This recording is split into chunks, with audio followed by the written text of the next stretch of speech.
Aku selalu percaya bahwa cinta sejati diuji oleh kesabaran, bahwa istri yang baik adalah dia yang mampu menahan luka, menelan air mata, dan tetap tersenyum demi keutuhan rumah tangga. Aku percaya, semakin aku bertahan, semakin aku dicintai. Tapi tak ada yang pernah mengajarkanku satu hal penting, bahwa kesabaran yang tak dibarengi penghargaan perlahan berubah menjadi penjara. Aku bertahan saat kata-kata kasar mulai terdengar biasa. Aku diam ketika diremehkan, dibandingkan, dan dianggap tak pernah cukup.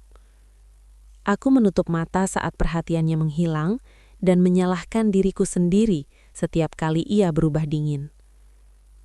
Aku bilang pada diriku, ini cuma fase. Aku hanya perlu lebih sabar. Aku istri, memang tugasku mengalah. Sampai suatu hari aku bercermin dan tak lagi mengenali perempuan yang menatap balik dari sana.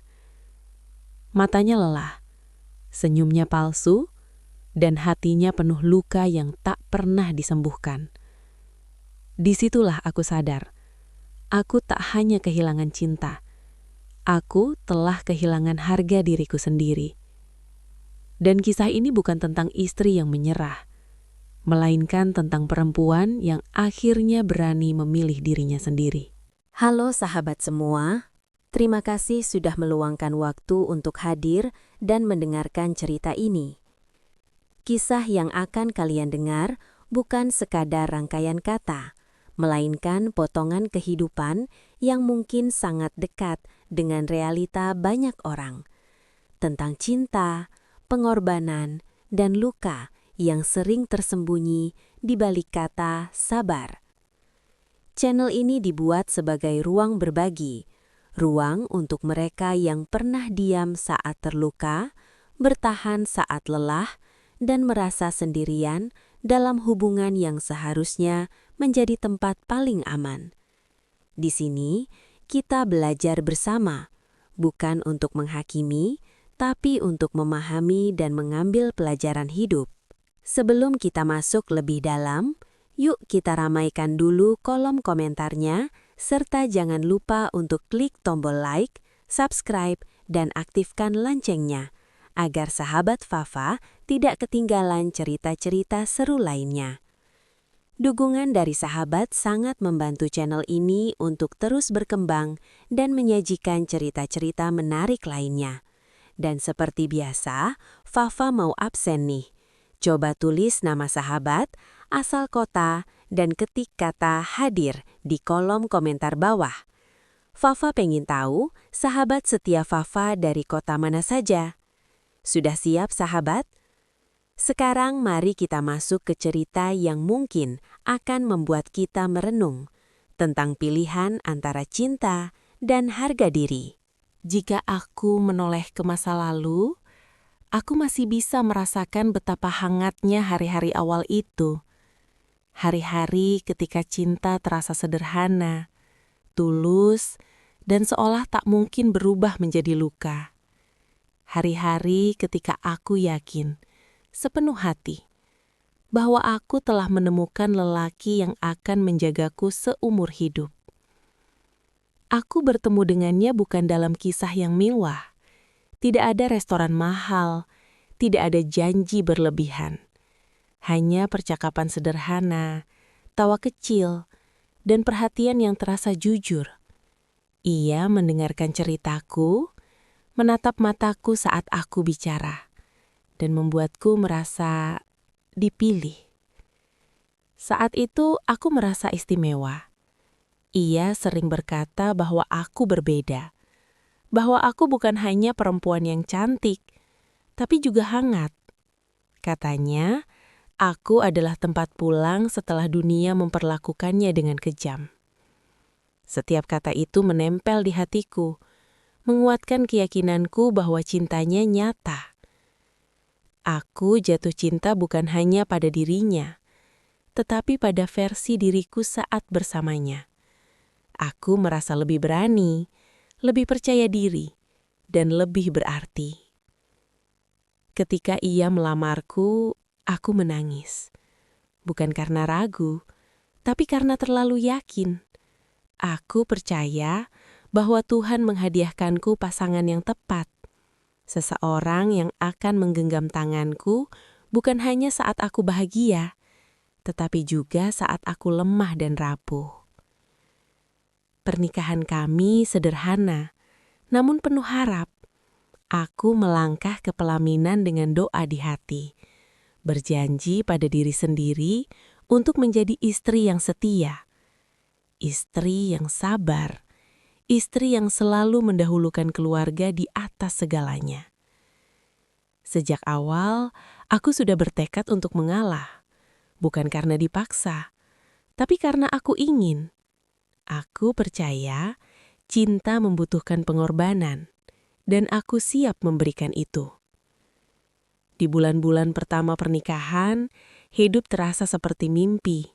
Kami tertawa untuk hal-hal kecil, makan bersama meski hanya dengan lauk sederhana, berbagi cerita sebelum tidur, saling menggenggam tangan seolah dunia tak akan pernah memisahkan kami. Ia memanggilku dengan nada lembut, memelukku saat aku lelah, mengusap kepalaku sambil berkata, "Aku akan selalu ada untukmu." Kalimat itu aku simpan rapat-rapat di dalam hatiku. Aku mulai menata hidup sebagai istri, bangun lebih pagi, menyiapkan kebutuhannya, belajar memasak, belajar memahami kebiasaannya. Aku ingin menjadi pasangan yang membanggakan. Jika aku lelah, aku tak pernah mengeluh. Jika aku kecewa, aku menahannya. Aku pikir itulah arti cinta yang dewasa. Kadang ia terlihat sibuk. Kadang ia pulang dengan wajah lelah dan kata-kata singkat. Tapi aku memakluminya. Aku berkata pada diriku sendiri, dia bekerja keras demi kami. Aku belajar mengalah sejak awal, bukan karena ia memintanya, tapi karena aku ingin menjadi istri yang baik. Aku mulai menyesuaikan hidupku dengan hidupnya, jadwalku, keinginanku, bahkan mimpiku, perlahan menepi tanpa aku sadari. Dan anehnya, aku tidak merasa kehilangan saat itu, karena aku merasa dicintai. Jika ada perbedaan pendapat, aku yang mundur. Jika ada keputusan besar, aku yang mengikuti. Aku berkata, "Tak apa, yang penting kita bersama." Aku percaya selama ada cinta, segalanya bisa diselesaikan. Namun, ada hal-hal kecil yang sebenarnya sudah mulai berubah. Nada suaranya yang sesekali meninggi, wajahnya yang mulai tak sabar, perhatian yang tak lagi seutuh dulu. Tapi aku menutup mata. Aku berkata pada diriku, tak ada pernikahan yang sempurna. Ini hanya penyesuaian. Semua pasangan pasti melewati ini. Aku menolak mendengar suara kecil di hatiku yang mulai bertanya, kenapa aku yang selalu mengalah? Setiap kali hatiku sedikit terluka, aku menambalnya dengan alasan. Setiap kali aku merasa diabaikan, aku menenangkan diri dengan harapan. Aku tidak tahu bahwa di titik itulah aku mulai menghilangkan keseimbangan. Bahwa cinta yang kuanggap indah perlahan mengajarkanku satu kebiasaan berbahaya, mengabaikan diriku sendiri. Aku terlalu fokus menjadi istri yang baik, hingga lupa bertanya apakah aku masih bahagia. Aku terlalu sibuk menjaga perasaan orang lain, hingga tak sadar perasaanku sendiri mulai terkikis. Dan semua itu terjadi begitu halus, begitu perlahan, hingga aku tak menyadari bahwa awal yang terlalu indah justru menyimpan luka paling dalam di masa depan. Bab ini adalah awal dari cinta yang kupercaya sepenuh hati. Awal dari pengorbanan yang kulakukan dengan sukarela, dan awal dari perjalanan panjang antara cinta dan harga diri. Jika ada satu hal yang paling menipu dalam sebuah hubungan, itu adalah pengorbanan kecil yang terasa wajar. Ia tidak datang sebagai luka besar, tidak juga sebagai pertengkaran hebat. Ia datang pelan, nyaris tak terasa, lalu tinggal, dan mengubah segalanya. Pengorbanan pertamaku dimulai dari hal sederhana. Aku masih ingat hari ketika ia duduk di sampingku. Wajahnya serius tapi lembut. Ia menggenggam tanganku dan berkata bahwa pekerjaannya sedang berada di masa sulit, bahwa ia butuh fokus penuh, bahwa jika aku mau sedikit mengalah, semuanya akan lebih mudah. Aku hanya butuh waktu, katanya. Nanti, setelah semuanya stabil, kamu bisa melakukan apapun yang kamu mau. Aku mengangguk tanpa berpikir panjang. Aku percaya. Aku selalu percaya. Saat itu aku masih bekerja. Aku punya penghasilan sendiri, kesibukan sendiri, dan rasa bangga karena bisa berdiri di atas kakiku sendiri. Tapi perlahan, ia mulai mengeluh. Bukan dengan marah, melainkan dengan nada lelah. Ia bilang aku terlihat capek. Ia bilang aku terlalu sibuk. Ia bilang sebagai istri, seharusnya aku bisa lebih banyak di rumah. Bukankah lebih baik kamu fokus ke keluarga? Pekerjaanmu tak seberapa dibandingkan punyaku. Lagi pula, aku kan menafkahi. Kalimat-kalimat itu terdengar masuk akal, dan aku, dengan segala cintaku, menelannya bulat-bulat. Aku mulai mengurangi jam kerja, menolak beberapa kesempatan, mengalah saat atasanku memberiku peluang naik posisi. Aku berkata pada diriku sendiri, ini hanya sementara. Saat akhirnya aku benar-benar berhenti bekerja, ia memelukku dan berkata, terima kasih sudah mengerti aku. Dan kalimat itu membuatku merasa seperti istri terbaik di dunia. Hari-hariku mulai berubah. Rutinitasku kini berpusat pada rumah. Aku bangun lebih pagi, menyiapkan sarapan, memastikan semuanya rapi sebelum ia berangkat. Aku menunggu kepulangannya dengan perasaan campur aduk, lelah, rindu, dan harapan kecil untuk mendapat perhatian. Di awal ia masih menghargainya. Ia tersenyum melihat rumah bersih. Ia memuji masakanku. Ia bilang aku istri yang luar biasa. Aku merasa pengorbananku tidak sia-sia. Namun perlahan, pujian itu menghilang. Ucapan terima kasih menjadi jarang. Yang tersisa hanyalah tuntutan kecil yang terus bertambah. Jika masakan kurang asin, ia mengeluh. Jika rumah sedikit berantakan, ia kesal. Jika aku terlihat lelah, ia berkata aku terlalu manja. Aku mulai menyalahkan diriku sendiri. Mungkin aku memang kurang cekatan. Mungkin aku harus lebih berusaha. Aku tidak sadar bahwa saat aku berhenti bekerja, aku juga berhenti dihargai sebagai pribadi yang utuh. Jika aku mengungkapkan pendapat, ia menjawab dengan kalimat yang sama. Aku yang kerja, aku yang tahu. Kalimat itu tidak diucapkan dengan teriakan. Ia diucapkan datar, seolah fakta. Dan justru karena itulah, ia terasa lebih menyakitkan. Aku mulai merindukan diriku yang dulu, perempuan yang berani bermimpi, yang percaya diri mengambil keputusan, yang merasa punya nilai, terlepas dari siapapun. Namun setiap kali perasaan itu muncul, aku segera menekannya. Ini kan demi keluarga. Ini kan pengorbanan istri. Semua perempuan juga begitu. Aku membungkam kegelisahanku sendiri. Aku berhenti bertemu teman-temanku sesering dulu. Ia bilang aku terlalu banyak mengeluh setelah bertemu mereka. Aku berhenti bercerita tentang perasaanku, karena setiap cerita selalu berakhir dengan nasihat bahwa aku harus lebih bersyukur. Kamu itu enak, tak perlu kerja, tinggal di rumah. Aku tersenyum. Padahal di dalam hatiku, aku ingin bertanya, jika ini begitu enak, mengapa aku merasa begitu kosong?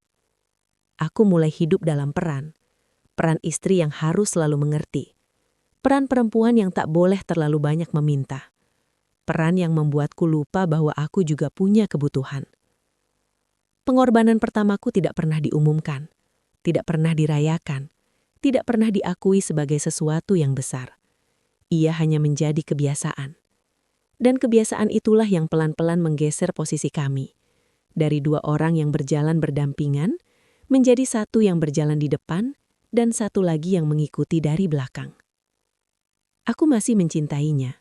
Atau setidaknya, aku masih mencintai kenangan tentang kami. Tentang janji-janji di awal pernikahan. Tentang keyakinanku bahwa semua ini akan berakhir bahagia. Aku tidak tahu saat itu, bahwa pengorbanan yang tak disadari seringkali menjadi pintu masuk bagi luka yang lebih besar. Dan aku telah membukanya dengan tanganku sendiri. Bab ini bukan tentang keputusan besar, bukan tentang bertengkaran hebat, melainkan tentang satu pengorbanan kecil yang pelan-pelan mengubah arah hidupku. Dan aku belum tahu bahwa setelah ini, diamku akan semakin dianggap wajar, dan kesabaranku akan semakin diuji. Perubahan itu tidak datang dengan suara keras. Tidak ada teriakan pertama yang membuatku terkejut. Tidak ada pertengkaran besar yang menandai awal segalanya. Perubahan itu datang melalui diam. Diamku dan sikapnya yang mulai berubah pelan-pelan. Awalnya hanya nada suaranya. Sedikit lebih tinggi dari biasanya. Sedikit lebih tajam saat ia lelah. Aku memakluminya. Dia capek, pikirku. Pekerjaan memang sedang berat. Saat ia menghela nafas panjang karena makan malam belum siap, aku minta maaf. Padahal, aku seharian ngurus rumah sendirian. Saat ia menatap ponselnya sambil menjawabku singkat, aku menunggu. Aku pikir nanti juga ia akan kembali seperti dulu. Aku selalu memilih diam. Bukan karena aku tak punya perasaan, melainkan karena aku takut memperkeruh keadaan. Aku percaya, jika aku cukup sabar, semuanya akan membaik. Namun, dia memiliki sisi gelap. Ia tidak menyelesaikan apapun. Ia hanya menyembunyikan luka, sampai luka itu bernanah. Suatu malam aku mencoba berbicara. Dengan suara pelan, hati-hati, hampir berbisik. Aku bilang aku merasa lelah. Aku bilang aku rindu kami yang dulu. Ia menatapku sebentar, lalu berkata, "Kenapa sih kamu ribet? Masalah kecil dibesar-besarkan." Kalimat itu menghentikanku. Aku tak melanjutkan pembicaraan. Aku kembali diam. Dan sejak malam itu, aku belajar satu hal berbahaya. Perasaanku tidak penting. Aku mulai mengukur kata-kataku sebelum berbicara. Takut salah. Takut dianggap drama. Takut membuatnya kesal. Jika ia berbicara dengan nada tinggi, aku menunduk. Jika ia menyalahkanku atas hal-hal kecil, aku mengangguk. Aku pikir mengalah adalah jalan tercepat menuju damai.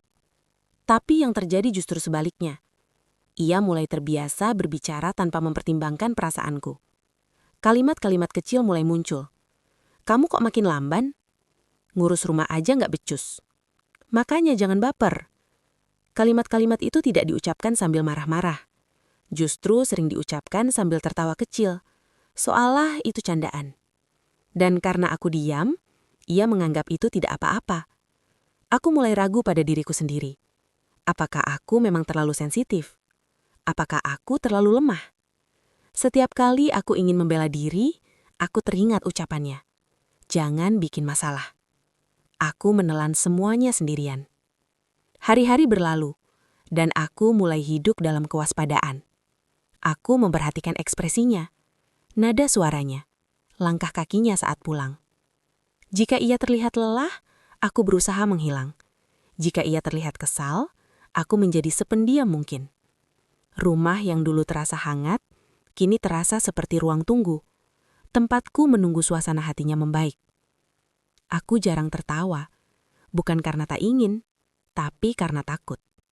Takut tawaku dianggap mengganggu, takut kebahagiaanku dianggap tak pantas. Aku mulai merasa kecil di rumah sendiri. Pernah suatu hari, aku lupa meletakkan barang di tempatnya. Ia mengomel panjang. Aku minta maaf berkali-kali. Ia berkata, "Kalau begini terus, apa gunanya kamu di rumah?" Kalimat itu menancap dalam. Aku tidak menjawab. Aku hanya masuk kamar dan menangis dalam diam. Dan keesokan harinya, aku bersikap seolah tak terjadi apa-apa. Itulah kebiasaan baruku. Menangis sendiri, lalu kembali tersenyum. Aku belajar menyembunyikan perasaanku dengan rapi. Aku belajar terlihat kuat meski rapuh. Aku belajar menormalisasi rasa sakit. Yang paling menyakitkan bukan kata-katanya, melainkan kenyataan bahwa ia tak lagi bertanya, "Apakah aku melukaimu?" Dan yang lebih menyedihkan, aku pun berhenti bertanya pada diriku sendiri. Aku menganggap semua ini bagian dari pernikahan. Aku berkata pada diriku, semua istri pasti merasakan ini. Tak ada rumah tangga tanpa luka. Aku lupa satu hal penting. Luka yang dibiarkan tanpa perawatan akan menjadi racun. Diamku membuatnya merasa benar. Diamku membuatnya merasa berkuasa. Diamku menghapus batas yang seharusnya ada. Tanpa kusadari, posisiku bukan lagi pasangan. Aku hanya pelengkap. Aku masih mencintainya. Atau mungkin aku mencintai harapan bahwa ia akan berubah. Aku terus bertahan karena aku yakin, jika aku cukup sabar, ia akan kembali menjadi lelaki yang dulu. Aku tidak tahu saat itu, bahwa setiap kali aku memilih diam, aku sedang mengajarkannya satu hal, bahwa aku bisa disakiti tanpa perlawanan. Bab ini bukan tentang teriakan, bukan tentang kekerasan yang terlihat, melainkan tentang luka yang tumbuh di antara kata-kata yang tak pernah diucapkan. Dan aku belum sadar bahwa diam yang terlalu lama akan selalu dianggap sebagai kelemahan. Aku dulu percaya satu hal. Jika dua orang saling mencintai, maka rasa aman akan selalu ada. Aku salah. Rasa aman itu menghilang perlahan, tanpa pamit, digantikan oleh perasaan asing yang sulit dijelaskan. Perasaan waspada di rumah sendiri, perasaan takut menjadi diri sendiri, perasaan seolah setiap langkahku selalu salah. Ia masih ada di hadapanku secara fisik, tetapi kehadirannya tak lagi menenangkan. Tatapannya sering kosong, jawabannya pendek, dan ketika aku berbicara terlalu lama, ia menghela nafas, seakan keberadaanku melelahkan. Aku mencoba menghibur diri. Mungkin dia sedang banyak pikiran. Mungkin ini hanya fase. Aku terus mencari alasan, karena mengakui bahwa cintanya berubah terlalu menyakitkan untuk diterima. Aku masih menyiapkan segalanya untuknya. Masih menunggu kepulangannya. Masih berharap satu kalimat hangat yang bisa menghidupkan hatiku. Namun yang kudapat seringkali hanya sunyi. Sunyi di meja makan. Sunyi di ruang tamu. Sunyi yang lebih bising daripada pertengkaran. Suatu malam, aku memberanikan diri bertanya, apa aku melakukan sesuatu yang salah? Ia menatapku sekilas, lalu berkata tanpa ekspresi, kamu selalu merasa kurang, padahal aku biasa saja. Kalimat itu membuatku bingung. Aku mulai meragukan perasaanku sendiri. Apakah aku berlebihan? Apakah aku yang salah membaca situasi? Setiap kali aku mencoba menyampaikan isi hati, ia memutarbalikkan semuanya. Aku yang datang dengan luka, aku pula yang pulang dengan rasa bersalah. Kamu terlalu sensitif. Kamu kebanyakan mikir. Coba jadi perempuan yang lebih santai. Aku mulai percaya padanya. Aku mulai percaya bahwa masalahnya ada padaku. Aku menekan emosiku lebih dalam. Aku memaksakan senyum. Aku berpura-pura baik-baik saja. Tapi tubuhku tidak bisa berbohong. Aku sering terbangun tengah malam dengan dada sesak. Nafasku pendek. Hatiku berdebar tanpa sebab. Aku duduk di tepi ranjang, bertanya dalam diam. Kenapa aku merasa sendirian, padahal aku menikah? Ia jarang menyadarinya. Dan jika menyadari pun, ia hanya berkata, jangan drama. Cinta yang dulu menguatkanku, kini justru melemahkanku. Aku mulai merasa tidak cukup pintar, tidak cukup menarik, tidak cukup baik sebagai istri. Setiap kritik kecil terasa seperti bukti bahwa aku gagal. Ia mulai jarang pulang tepat waktu. Jika aku bertanya, ia menjawab ketus. Aku capek, jangan diinterogasi. Aku tidak lagi bertanya. Aku takut jawabannya. Aku takut nada suaranya. Aku takut kehilangan sisa kasih yang masih kupegang erat-erat. Aku mulai hidup dalam mode bertahan. Aku berhenti berharap terlalu banyak, berhenti meminta, berhenti bermimpi. Aku berkata pada diriku, asal dia tidak marah, itu sudah cukup. Dan di sanalah aku sadar, standarku tentang cinta telah runtuh.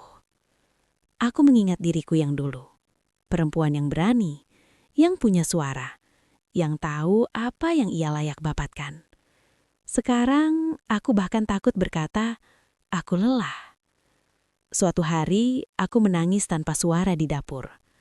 Air mata jatuh begitu saja saat aku mencuci piring. Aku bahkan tidak tahu lagi apa penyebabnya. Ia masuk, melihatku, lalu berkata datar, "Kamu kenapa lagi?" Nada itu bukan nada kekhawatiran. Itu nada jengkel. Aku menggeleng. Aku tak menjawab. Karena aku tahu jika aku bicara, aku akan disalahkan. Dan saat itulah aku benar-benar merasa sendiri. Aku masih menyebut ini cinta, karena aku takut menyebutnya luka. Aku masih bertahan, karena aku takut dengan kata gagal. Takut dengan pandangan orang. Takut mengecewakan keluarga. Aku memilih menanggung sakit daripada menanggung penilaian. Namun semakin aku bertahan, semakin aku tersakiti. Cinta seharusnya menjadi tempat pulang. Tapi bagiku, ia telah berubah menjadi medan yang melelahkan, di mana aku harus selalu berjaga. Aku mulai menyadari sesuatu yang menyakitkan. Aku mencintai seseorang yang tak lagi mencintaiku dengan cara yang sama. Dan lebih menyakitkan lagi, aku masih berharap ia akan berubah. Padahal setiap hari ia menunjukkan sebaliknya. Bab ini adalah titik ketika aku mulai lelah, namun belum berani pergi. Titik ketika aku tahu aku terluka, namun masih memilih bertahan. Karena terkadang, yang paling sulit bukanlah meninggalkan seseorang, melainkan mengakui bahwa cinta yang kita perjuangkan sudah tidak ada lagi. Dan aku masih berdiri di tengah itu, antara cinta yang pernah indah dan luka yang kini menjadi nyata. Jika cinta yang menyakitkan itu sunyi, maka perbandingan adalah suaranya. Pelan, menusuk dan membuatmu mempertanyakan nilai dirimu sendiri. Aku masih ingat pertama kali ia membandingkanku dengan perempuan lain. Bukan dengan marah, bukan dengan emosi, melainkan dengan nada santai seolah itu hal biasa. Kamu tahu nggak, istri si A itu, dia bisa ngurus rumah, kerja, dan tetap kelihatan rapi. Ia mengatakannya sambil memainkan ponselnya, tanpa menatapku, tanpa menyadari bahwa kalimat itu menjatuhkanku. Aku tersenyum kecil. Aku mengangguk. Dan seperti biasa, aku diam. Aku berkata pada diriku, mungkin dia hanya bercerita. Mungkin aku memang bisa belajar dari itu. Namun kalimat-kalimat itu tidak berhenti. Ia datang lagi, dan semakin lama semakin sering. Coba kamu lihat dia. Kenapa kamu gak bisa seperti itu? Harusnya kamu bisa lebih dari ini. Setiap perbandingan adalah pukulan kecil. Tidak cukup kuat untuk membuatku jatuh seketika, tapi cukup untuk membuatku perlahan runtuh. Aku mulai melihat diriku dari matanya, dan yang kulihat adalah perempuan yang selalu kurang. Kurang rajin, kurang menarik, kurang pintar, kurang layak dibanggakan. Aku mulai mengubah diriku, bukan karena ingin, tetapi karena takut. Takut dianggap tak berguna, takut ditinggalkan, takut dibandingkan lagi. Aku memperbaiki hal-hal kecil. Masakanku, caraku berpakaian, caraku berbicara. Namun setiap kali aku merasa sudah cukup, ia selalu menemukan kekurangan baru. Kok kamu makin gemuk? Kok sekarang kamu gak secantik dulu? Kalimat-kalimat itu menusuk lebih dalam karena keluar dari mulut orang yang seharusnya melindungiku. Aku mulai membenci bayanganku sendiri. Aku berdiri lebih lama di depan cermin, mencari kesalahan di wajahku, di tubuhku, di diriku. Aku mulai merasa tidak pantas dicintai jika aku tidak sempurna. Yang lebih menyakitkan, ia sering membandingkanku di depan orang lain, di depan keluarganya, di depan teman-temannya. Ia tertawa sambil berkata, "Istri saya mah biasa aja." Semua tertawa. Dan aku ikut tertawa. Padahal hatiku menangis. Aku belajar tertawa di atas luka. Setiap kali aku tersinggung, ia berkata, "Ah, bercanda doang. Jangan terlalu bawa perasaan." Aku mulai merasa bersalah karena merasa sakit. Aku bertanya pada diriku sendiri, kenapa aku selemah ini? Kenapa aku tak bisa seperti perempuan lain? Aku lupa bahwa membandingkan bukanlah motivasi, melainkan penghancuran yang dibungkus candaan. Ia jarang memujiku. Jikapun memuji, selalu diikuti kata "tapi". Kamu cantik, tapi... Kamu pintar, tapi... Dan setiap tapi itu menghapus semua yang sebelumnya. Aku mulai hidup untuk membuktikan diri, bukan pada dunia, tapi pada satu orang yang tak pernah puas. Aku bekerja lebih keras di rumah, lebih rapi, lebih patuh, lebih diam. Aku berharap, jika aku cukup baik, ia akan berhenti membandingkanku. Tapi itu tidak pernah terjadi. Karena masalahnya bukan aku. Masalahnya adalah, aku telah kehilangan posisiku. Aku bukan lagi pasangan. Aku bukan lagi teman. Aku hanya pembanding. Dan pembanding tak pernah dimaksudkan untuk menang. Suatu malam setelah perbandingan panjang, aku akhirnya berkata pelan, "Apa aku seburuk itu?" Ia menatapku sekintas, lalu berkata, "Kalau kamu merasa begitu, mungkin iya." Kalimat itu menghancurkanku sepenuhnya. Aku tidak menangis di depannya. Aku hanya mengangguk, masuk kamar, dan menangis sampai dadaku sakit. Untuk pertama kalinya, aku merasa benar-benar tidak berharga. Aku bertahan, bukan karena kuat, tapi karena aku sudah terlalu lelah untuk melawan.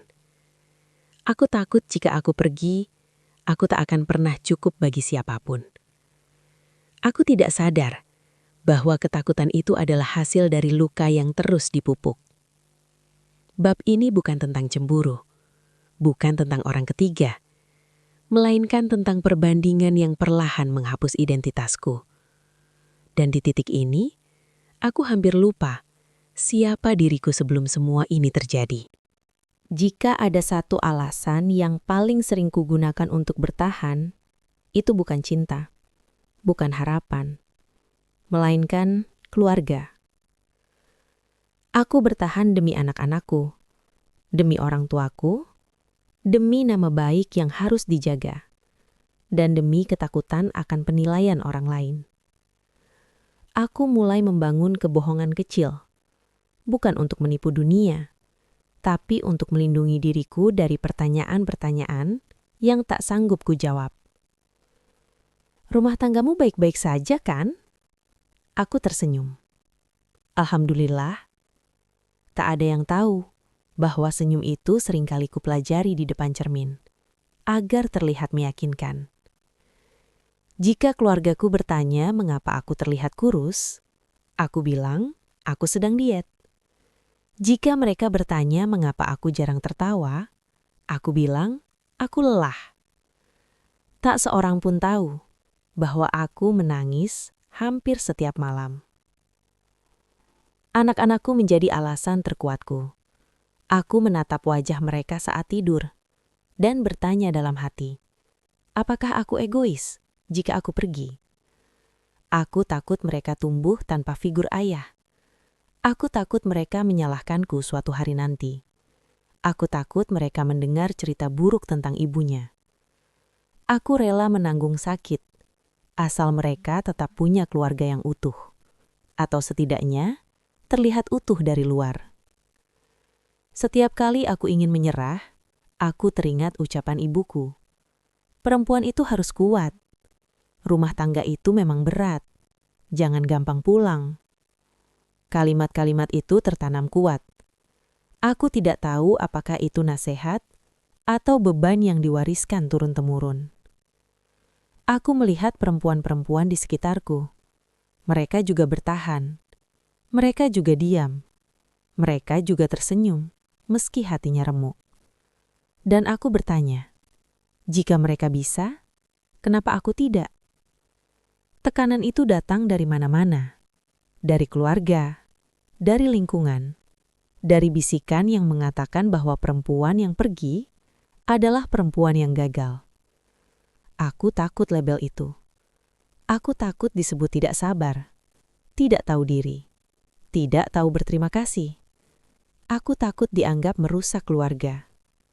Maka aku memilih bertahan, hari demi hari, bulan demi bulan. Aku belajar hidup dalam dua dunia. Satu dunia di dalam rumah, tempat aku mengecil, diam, dan menahan luka. Dan satu dunia di luar, tempat aku berpura-pura bahagia. Aku belajar tertawa di depan orang lain, lalu menangis sendirian di kamar mandi. Aku menjadi ahli menyembunyikan air mata. Ia tahu aku bertahan, dan entah mengapa, itu membuatnya semakin nyaman. Kalau memang gak kuat ya pergi, katanya suatu hari. Nada suaranya dingin, tanpa takut kehilangan.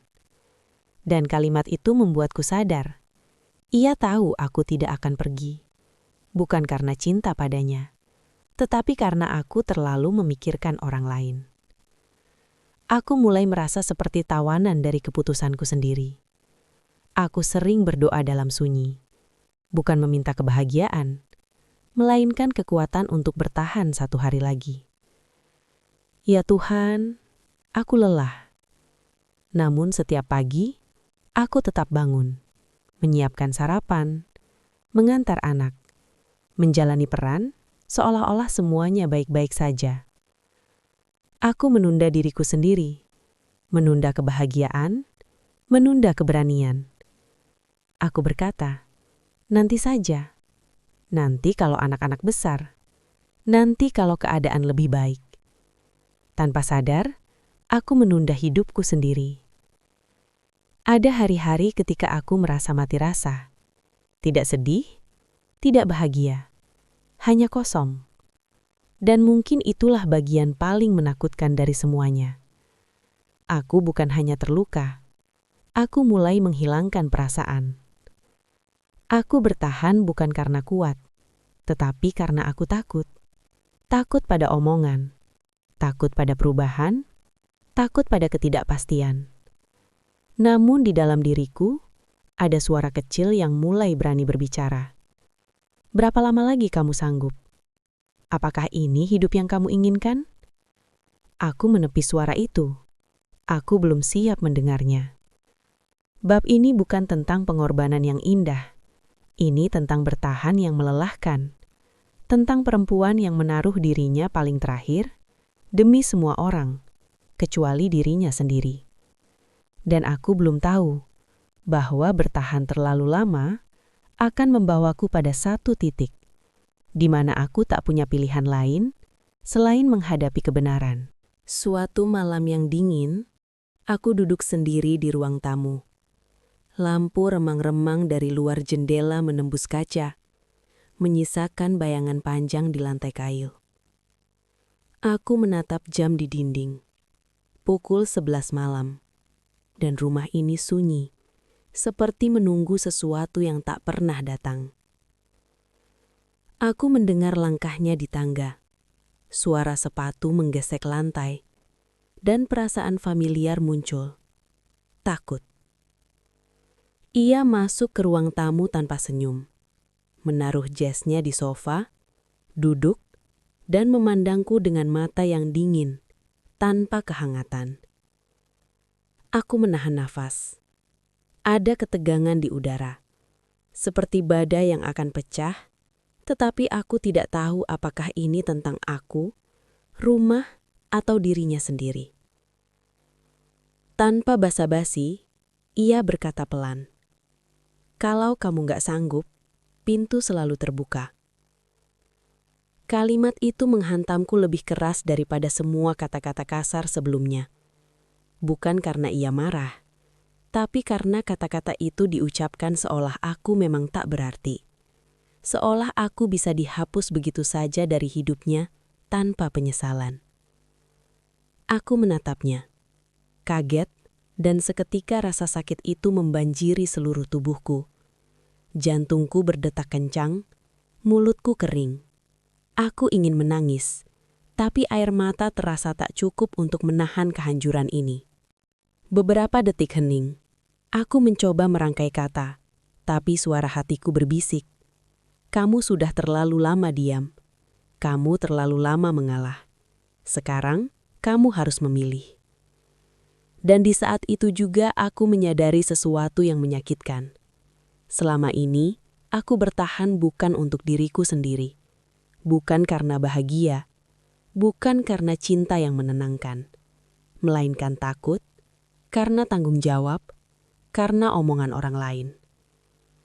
Aku telah mengorbankan diriku sendiri. Harga diriku terkubur di bawah senyum palsu dan diam panjang. Aku telah membiarkan rasa sakit menjadi normal, menganggap penderitaan adalah bukti kesabaran. Padahal itu adalah penjara yang kubangun sendiri. Aku berdiri perlahan, menatapnya di mata. Ada kemarahan yang tak pernah kuduga muncul dari hatiku. Bukan kemarahan pada dirinya, melainkan kemarahan pada diriku sendiri, karena membiarkan segalanya sampai sejauh ini. Aku lelah. Suaraku bergetar, tapi tegas. Lelah menahan semuanya seorang diri. Ia menatapku, tanpa berkata apa-apa. Seolah kata-kata itu asing baginya. Seolah aku baru saja membuka rahasia yang selama ini tersembunyi. Aku mengingat semua malam ketika aku menangis diam-diam. Semua hari ketika aku tersenyum di depan orang lain, sementara hatiku remuk. Semua kali aku menyesuaikan diri agar ia merasa nyaman, padahal aku mati rasa. Air mataku mulai mengalir dan aku membiarkannya jatuh. Untuk pertama kalinya dalam bertahun-tahun, aku menangis di hadapannya, tanpa dikritik, tanpa disalahkan. Apakah kamu sadar apa yang telah kau lakukan? Tanyaku pelan. Tetapi kata-kata itu bukan hanya untuknya. Kata itu untuk diriku sendiri. Untuk semua perempuan yang pernah merasa tidak cukup. Ia terdiam. Aku menatapnya panjang. Melihat tatapannya mulai berubah. Ada kaget, ada bingung, dan ada ketidaknyamanan yang jelas. Dan untuk pertama kalinya, aku merasakan kekuatanku kembali. Aku tahu aku tak bisa lagi diam. Aku tahu aku tak bisa lagi membiarkan cinta yang dulu indah menjadi alasan untuk kehilangan diriku sendiri. Aku sadar, cinta sejati tidak akan membuat seseorang merasa tidak berharga. Aku sadar, kesabaran yang berlebihan tanpa penghargaan adalah pengorbanan sia-sia. Malam itu aku mengambil keputusan.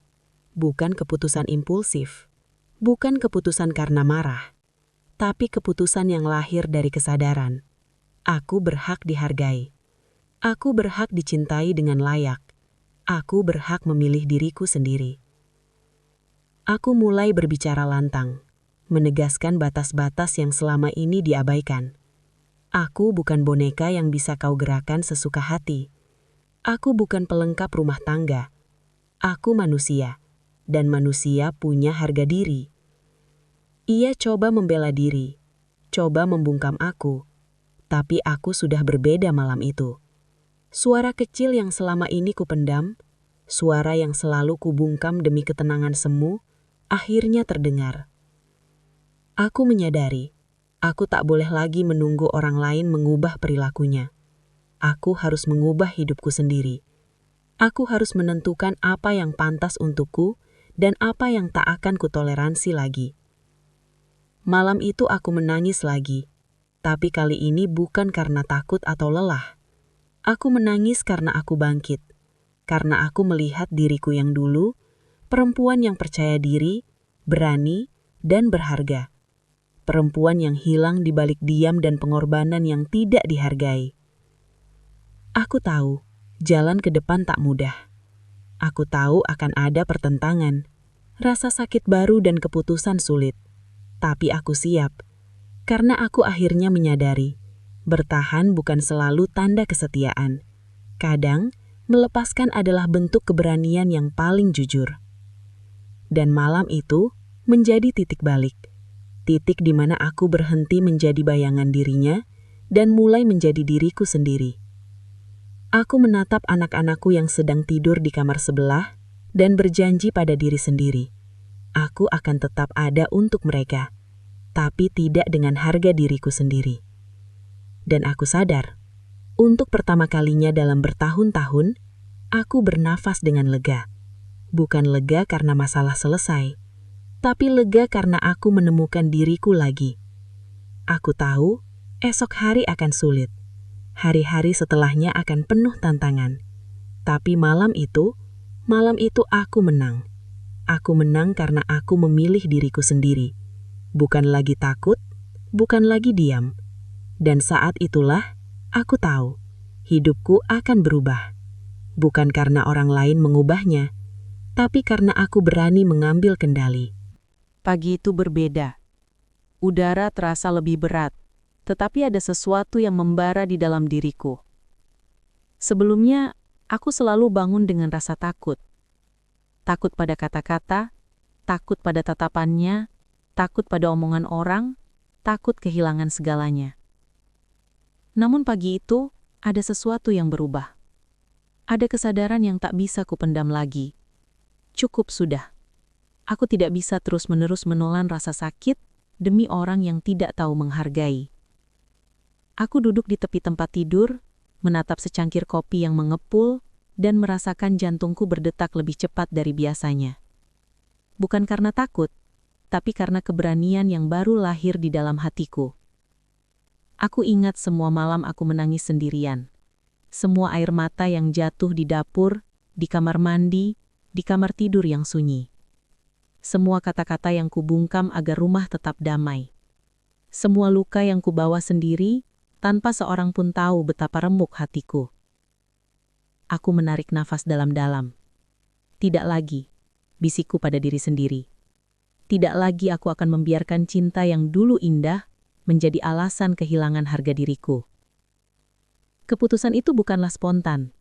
Ia lahir dari serangkaian malam tanpa tidur, dari air mata yang menumpuk, dari kesadaran bahwa aku telah kehilangan diriku sendiri terlalu lama. Aku mulai menata rencana.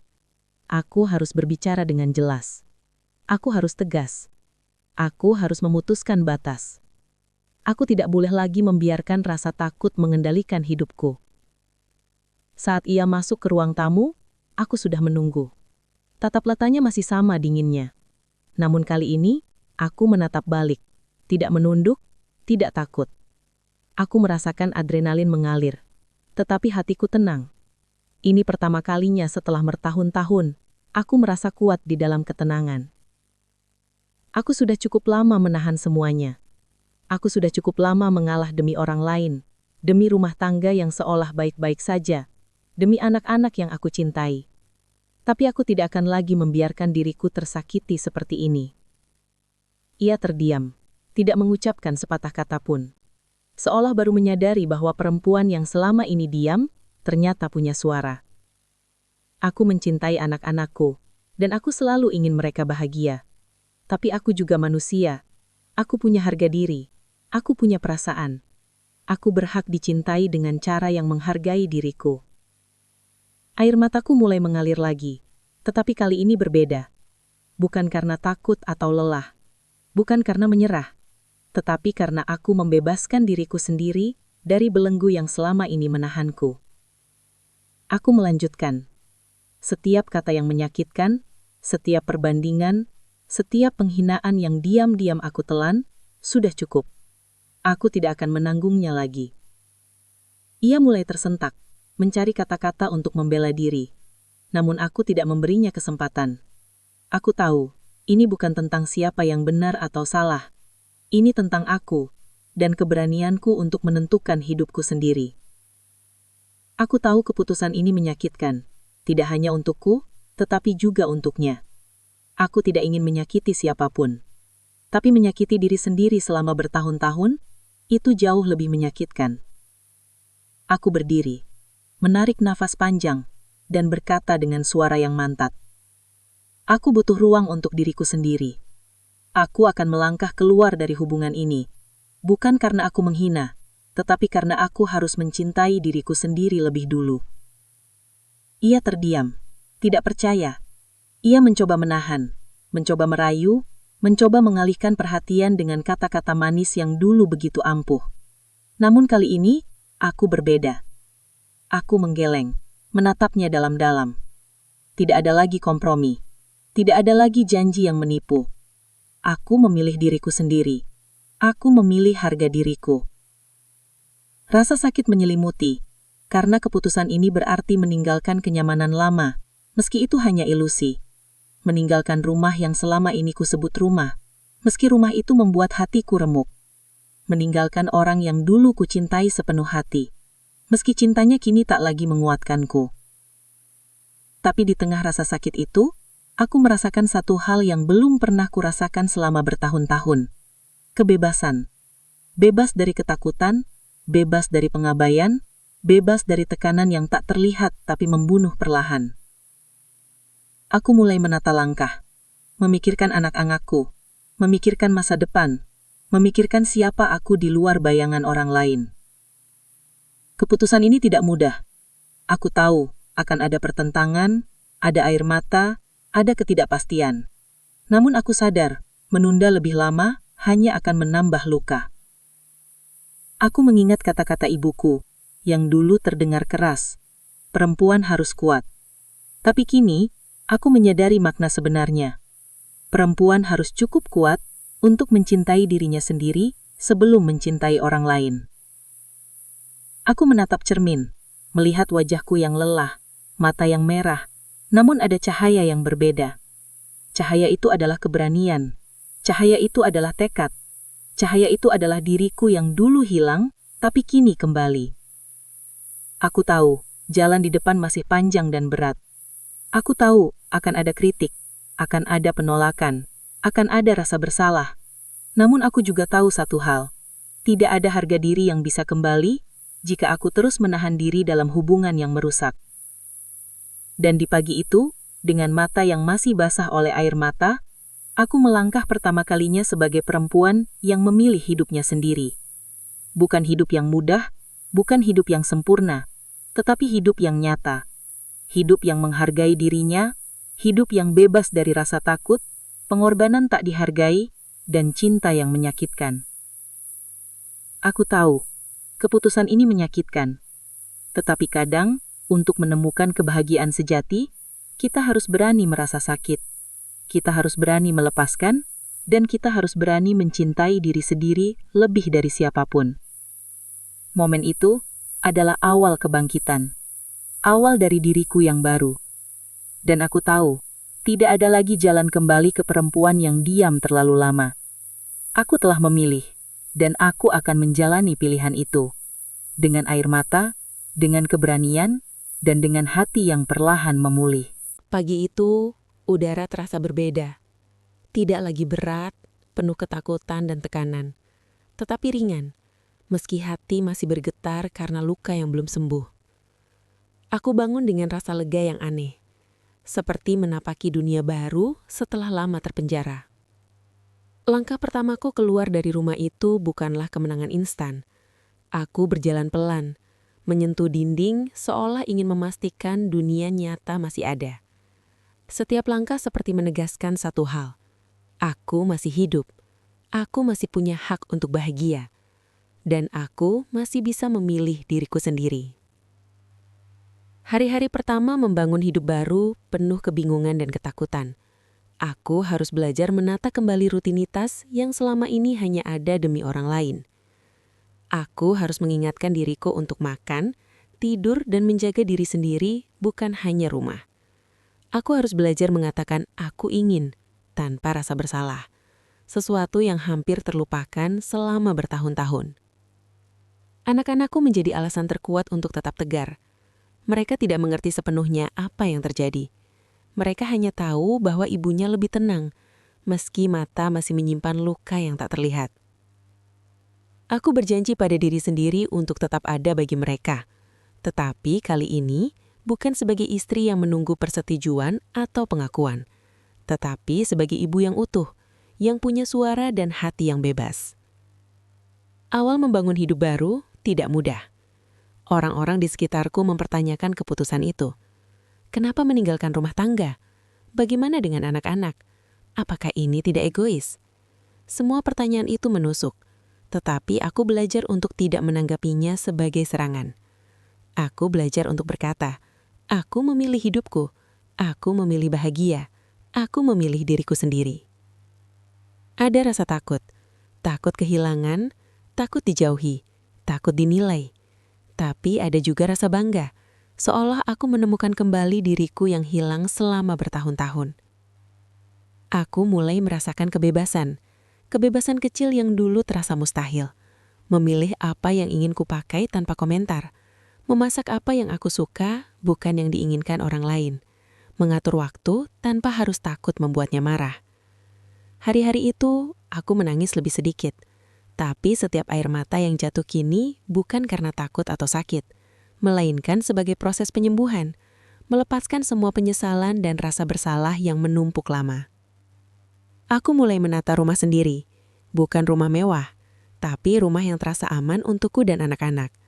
Aku menata ruang yang membuat hati nyaman, memasukkan benda-benda yang kubeli sendiri, memasak masakan favoritku tanpa harus menyesuaikan selera orang lain. Setiap hal kecil terasa seperti kemenangan. Setiap tawa anak-anak di meja makan, setiap obrolan ringan, membuatku tersadar bahwa bahagia itu sederhana. Bahagia itu adalah menemukan dirimu sendiri lagi setelah lama tersesat. Namun membangun hidup baru juga penuh tantangan. Aku menghadapi rasa bersalah yang membara. Aku merasa bersalah karena meninggalkan rumah tangga, meski itu adalah rumah tangga yang menyakitkan. Aku merasa bersalah karena anak-anak harus menyesuaikan diri, meski mereka kini melihat ibunya lebih tenang dan bahagia. Setiap kali rasa bersalah datang, aku menenangkan diri dengan satu mantra. Aku melakukan ini demi kita, demi masa depan yang lebih baik, demi hidup yang sehat dan bahagia. Aku mulai menemukan kekuatan dalam kesendirian. Kesendirian bukan lagi teman sepi yang menakutkan, tetapi teman yang mengajarkanku banyak hal. Bagaimana mendengar suara hati sendiri, bagaimana merawat diri tanpa tergantung, bagaimana menjadi perempuan yang utuh, bukan bayangan orang lain. Dalam proses itu, aku juga belajar memilih teman baru, orang-orang yang mendukung tanpa menghakimi. Aku belajar untuk berkata tidak tanpa takut dianggap jahat. Aku belajar bahwa hidup ini terlalu singkat untuk mengorbankan diri sendiri demi orang yang tidak bisa menghargai. Ada saat-saatnya aku merasa rindu pada rumah lama, pada kenangan indah di awal pernikahan. Tapi aku sadar, itu hanya nostalgia, bukan kebahagiaan nyata. Aku menangis untuk masa lalu, tapi kemudian tersenyum karena masa depan kini ada di tanganku sendiri. Aku mulai menata karier kecil lagi, bukan pekerjaan besar, tetapi sesuatu yang membuatku merasa berarti dan mandiri. Aku merasa berenergi, merasa dihargai, dan untuk pertama kalinya dalam bertahun-tahun, aku bisa merasakan kebanggaan tanpa harus membandingkan diriku dengan orang lain. Hari-hari ini aku belajar tertawa dengan tulus. Aku belajar bahagia dengan hal sederhana. Anak-anak yang bercanda di meja makan, matahari pagi yang masuk ke kamar, secangkir teh hangat di tangan sambil menatap halaman belakang rumah. Aku juga mulai menulis kembali, mengekspresikan perasaan yang selama ini tertahan. Aku menulis tentang luka, tentang pengkhianatan diam, tentang keberanian yang lahir dari air mata. Menulis membuatku sadar bahwa aku lebih kuat daripada yang kukira. Namun yang paling penting dari semua ini adalah satu hal.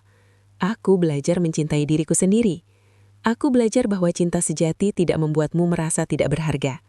Aku belajar bahwa harga diri adalah fondasi dari kebahagiaan. Dan aku belajar bahwa keberanian untuk memilih diri sendiri adalah langkah pertama menuju hidup yang utuh. Bab ini bukan tentang kemenangan instan, bukan tentang hidup tanpa masalah. Ini tentang proses perlahan membangun kembali diri yang sempat hilang, tentang menemukan kekuatan dari luka, tentang merasakan kebahagiaan yang sederhana tapi nyata.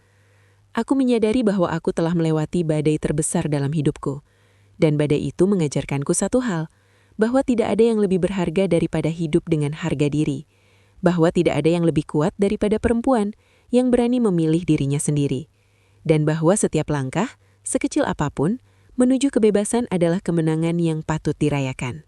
Pagi itu rumah terasa berbeda. Bukan hanya karena sinar matahari menembus jendela, atau karena anak-anakku tertawa di dapur, tapi karena hatiku berbeda. Aku menyadari bahwa aku telah menapaki perjalanan panjang. Dari perempuan yang diam, tersakiti, dan tersesat, menjadi perempuan yang bangkit, menemukan harga diri, dan merasakan kebebasan yang sesungguhnya. Aku duduk di ruang tamu, menyeruput teh hangat, dan membiarkan pikiran melayang ke semua yang telah terjadi. Setiap air mata, setiap luka, setiap malam yang sunyi, ternyata membentukku menjadi pribadi yang lebih kuat daripada sebelumnya. Aku ingat semua kata-kata yang menghancurkan hati, semua perbandingan yang menyesakkan, semua diam yang membuatku merasa kecil. Dan aku tersenyum, tidak karena bahagia di masa itu, tetapi karena sekarang aku tidak lagi terikat oleh mereka. Bangkit dari rasa sakit bukanlah proses instan. Ini perjalanan panjang yang memerlukan keberanian, keteguhan, dan cinta pada diri sendiri. Aku belajar bahwa bertahan bukan selalu tanda cinta. Bahkan kadang bertahan hanya membuatmu tersakiti lebih dalam. Aku belajar bahwa kebahagiaan sejati tidak datang dari menyesuaikan diri dengan orang lain, melainkan dari keberanian untuk tetap setia pada hati sendiri. Anak-anakku, yang menjadi alasan awal aku bertahan, kini menjadi alasan terkuatku untuk melanjutkan hidup. Mereka melihat ibunya tersenyum dengan tulus, bukan lagi tersenyum karena takut atau memaksa diri. Mereka melihat ibunya kuat, bukan karena tidak pernah menangis, tetapi bangkit setelah menangis. Aku mulai menata rumah baru, bukan rumah mewah tetapi rumah yang penuh kenyamanan, keamanan, dan cinta. Aku belajar memasak untuk kesenangan, bukan sekedar memenuhi ekspektasi. Aku menata ruang yang membuatku merasa damai. Dan setiap benda yang ada di rumah ini adalah simbol kebebasan dan pengendalian atas hidupku sendiri. Perjalanan ini juga mengajarkanku satu hal penting tentang orang lain. Tidak semua orang yang hadir dalam hidup kita pantas tetap tinggal. Ada yang datang untuk menguji, ada yang datang untuk mendukung, ada yang datang untuk memberi luka.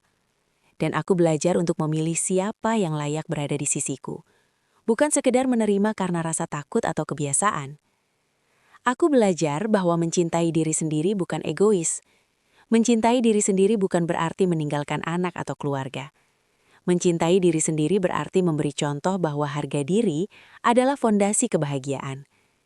Anak-anakku belajar bahwa ibunya adalah perempuan yang berani memilih jalan hidupnya, bahwa mereka berhak bahagia, dan bahwa mereka tidak harus menahan diri demi orang lain yang tidak menghargai.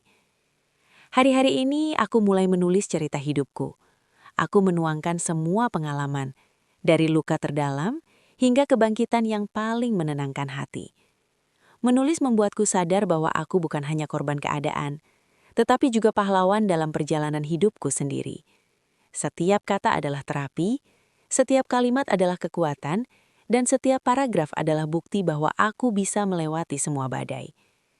Aku juga mulai menemukan komunitas perempuan yang saling mendukung. Kami berbagi cerita, saling menguatkan, dan saling mengingatkan bahwa kita berhak bahagia.